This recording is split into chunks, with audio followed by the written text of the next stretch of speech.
Welcome, Martha and Kabir. Thank you for being with us tonight.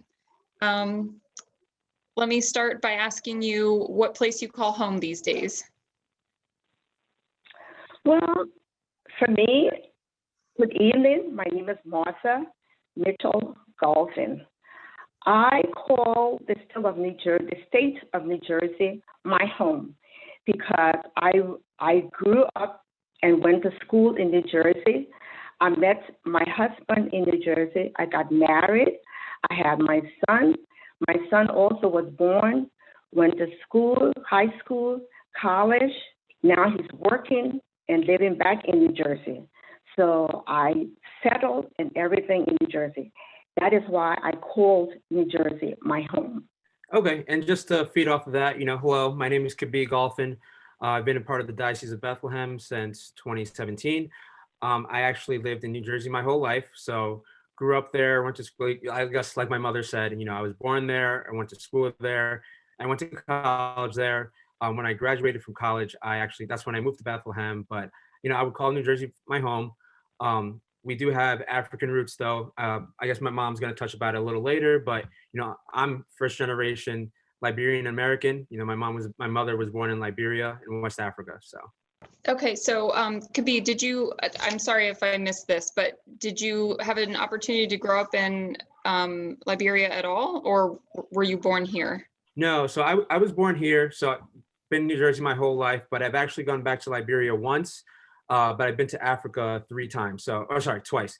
I've been to Togo, Ghana, and Liberia. Okay, would you mind sharing a little bit about your family? Yes. Martha, if you want to start.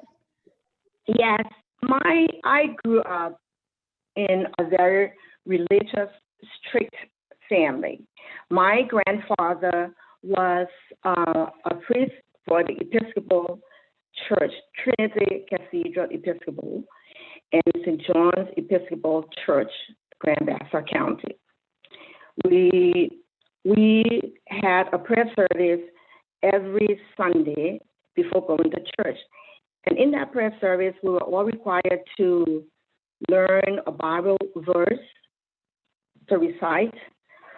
In the prayer service, we sang, we said a prayer, and we did everything before going to church. I called it a little church before going to a bigger church. Mm-hmm. We went to church on Sunday, came back, had lunch, or what do we call the mid-dinner. After that, rested, and then went to Sunday school later on. Where I grew up, in the evening, that's when we went to Sunday school. We did not have Sunday school in the morning. During the week, Monday through Friday was school.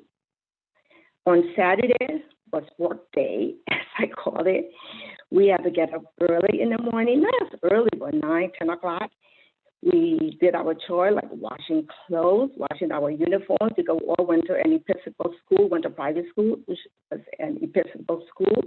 We had to get up on Saturday morning, clean up the house, wash your clothing, in the evening, iron, and get ready for the next week, because none of that was done on the Sunday, because Sunday was reserved for church and Sunday school.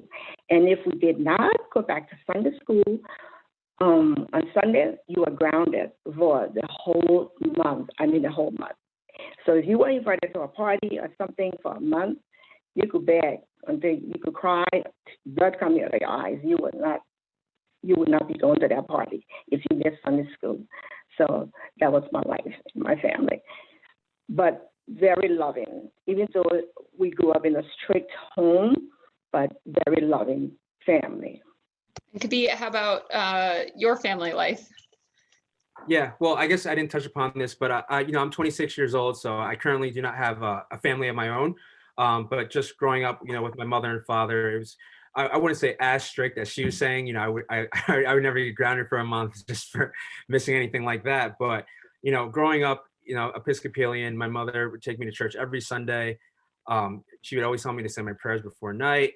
There weren't really many traditional things, from Liberia that she brought here to America that she taught me. But I mean, from a religious aspect, I would say that, what she taught me was to pray every day, forgive, go to church every Sunday and things of that nature. So that's how I would kind of describe my family. We're very religious, kind people, loving, and we love to travel. Do you have many siblings, Kabir? I'm an only child, actually. Oh, wow. One Okay. and only. Okay. What sorts of traditions do you have in your family? And what sorts of traditions, Martha, have you made sure to pass down to Kabir? Well, I would say that the tradition that I inherited from my family is my religious belief, because I don't think I would be who I am today if it had not been for my family. And I think I've done a good job of passing that down to my son by telling him about God and making him go to church every Sunday. He had been a part of the Episcopal faith since he was baptized. He was he was an acolyte. He was in the choir, and he helped around. He gave service to wherever it was needed in the church. So those are the values that I have passed down to him from my family. So what has your experience been like in the Episcopal Diocese of Bethlehem? Yeah, so I guess I'll start. So I guess for my experience, it's been really rewarding and great for me. I guess just to kind of go back, I'll kind of go back to the beginning of my life when I started the Episcopal Church in New Brunswick. I've just noticed with that Episcopalians were about giving back, whether it's back to the youth, whether it's to, other people, to the homeless, whatever it is. I've noticed that the Episcopal Church is always about giving back in some sort of way. Growing up, my mother actually touched upon, she always put me in the youth choir or had me as an acolyte. And I know that growing up in the church in New Brunswick, that every year, once I got to, I think I was 12 or 13 years old, they would have us all, my confirmation group, they would have us all go to Elijah's Promise Soup Kitchen. It's a place in New Brunswick where we prepare food for the homeless, and we would do that, multiple times a year. And I felt like, with the Episcopal Church, they always tend to give back, in some sort of way, whether it's drives or thrift stores or going to soup kitchens, that's something that they do. And, with the Diocese of Bethlehem, it's the same thing. My mother is a volunteer in the thrift store, which I'm sure she's going to talk about, where she's always giving back and helping out. All the summer camps that they do for these kids, the big summer camp they have over the summer. Last year they went to Navajo, or I guess not last year, but since 2021, but 2019, going to Navajo land, helping out there, doing a retreat there. It seems like in the Diocese of Bethlehem, they're always doing something for the youth. And I think that's great. For these kids, it's always good because, to be honest, it's always hard to get, once kids get to a certain age, to keep them, coming to church, having their faith, they start to question a lot of things. So I've noticed that in the Diocese of Bethlehem, they find ways to make things fun, but also related to God in many ways, which I love about it. So, for me, my experience in the Diocese of Bethlehem and just as an Episcopalian has been about giving back to the youth, to others. And it's been very rewarding for me. For me, my experience in the Diocese of Bethlehem is, being a Eucharistic visitor. I really, really love it, because when I go out to give communion, I really get to know the person or the people that I'm there with, giving communion with, because we get to know each other. I keep a conversation with them. They get to know me, and I get to know them. And that was very, very rewarding for me. I really, really like that. And last year, because of the COVID and I was sick, I didn't get to do that.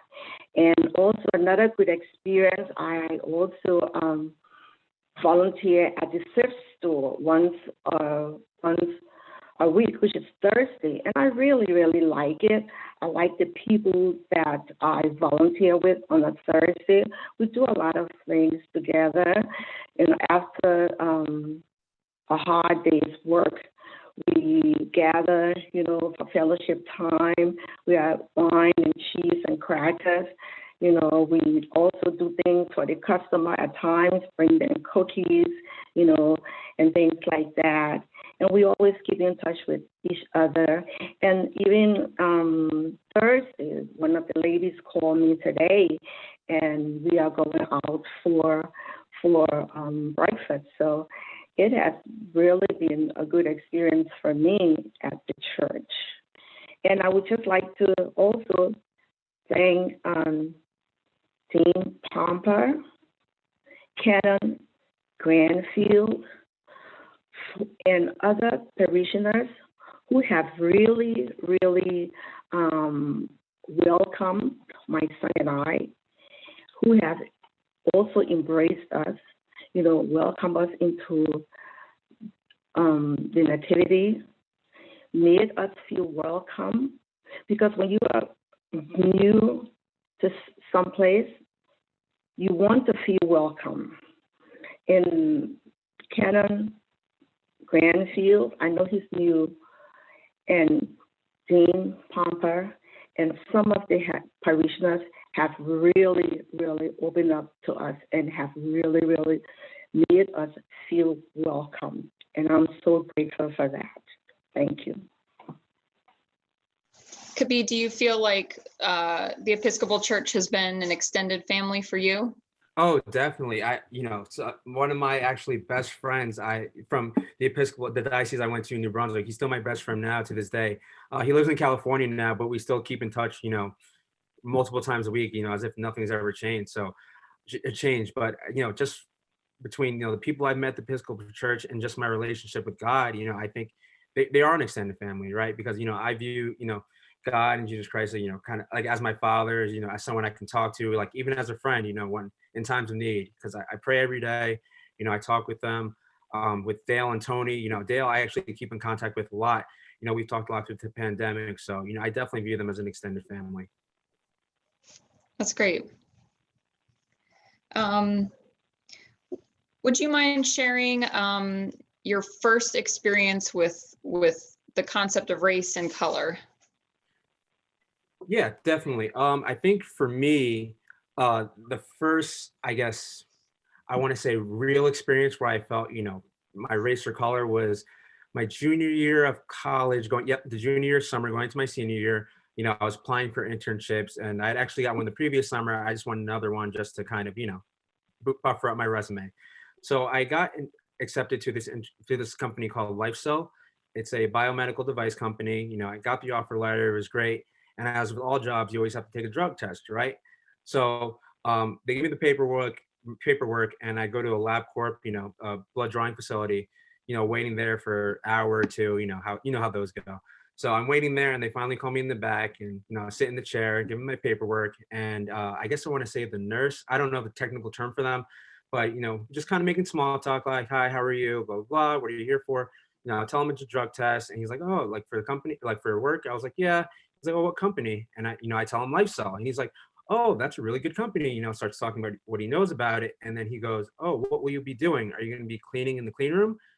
And then I was just like a little shocked right there. I was like, "No, I'm working as an industrial engineering intern." And then his eyes kind of lit up. He's like, "Oh, whoa, really? Like, what school did you go to?" And then like, I'm telling I went to Rutgers, and he's asking me all these questions about Rutgers and what high school I went to. How's the curriculum? Blah blah blah blah. But it was kind of like, before I told you what I was doing at the company, you kind of assumed that I would just be doing, having a smaller role, like, right? I don't like to say that, because a job is a job no matter what, whether you are a janitor cleaning somewhere or, you're a CEO of a company, a job is a job. You're all working for the same thing. But for someone, I'm coming there for a drug test, you see me, you don't know me, you barely don't even know my name. You just see my skin color and I tell you where I'm working, you kind of assume that I'm in a lower role in the company, which, at the time it hurt me a little bit, but at the same time, it felt good at the same time because, I got to, tell them like, no, I'm not doing that. I'm doing this. But I think that was my first real experience, where someone kind of judged me based off the color of my skin. Well, for me, I'm not going to talk about the first because the first happened in January of 1978. And it happened again 2 weeks ago, 2021. And I look, I said, this is 43 years, 43 years. My niece picked me up, and we were in bed at Body Works in New Jersey. And we were behind a lady she was being taken care of. When she was done, I saw her with a truck with a lot of things in it. And I said, oh, I like that. So when we got up to the cashier, I inquired about the car. I said, the car that a lady just bought, the truck, do you have another one? She looked at me, and all she said was, that truck is $350. I did not ask her what the price. I only asked, do you have another one of that truck? And she said, that truck is $350. And she just went on ringing up the sale. I said, excuse me, do you have another one of those trucks? She said, no, we don't. I had to ask again, well, can you call one of your other stores to see if they have any of the trucks? She said, I don't think we do, but that car was on display and she got it for 75% off. So at that moment, my blood was boiling. And, I was just ready to just be loud, really, really loud, because she was being judgmental. She was judging me by the color of my skin. She doesn't know whether I have $300 to buy the $350 to buy the truck or not. First of all, I did not even ask her for the price of the car. I only asked her about the car and if she had any in stock. But I walked away and I told my niece, I said, she's not going to get to me today. She will not put my blood pressure up, because if I had started in that store, like most people know me, I was really, really going to get her had it. But I wasn't about to put my blood pressure up because I felt she was not worth it. And I said to myself, look, January 1978, and this is it, 43 years ago. And it has not changed. And when will it change? I don't think it would ever change. People are still judging you by the color of your skin. And that is my story about race and color. 43 years today. I'm sorry that you had that experience. And I'm sure there's been others. And I applaud you for being able to keep your cool. Yeah, because they all know me. All my son, everybody know. My friends, they all know me because I would have displayed in that store. I would have. But I've been trying to keep my blood pressure down. And I said, oh, no, she's not going to win today. I'm just going to walk up without saying anything. So yeah. I did. Yep. That's a good lesson. Mm-hmm. So on that note, what would either of you like to see change in our social or political atmosphere at this time? Well, I mean, where do you really start with that, right? I mean, there's so many things.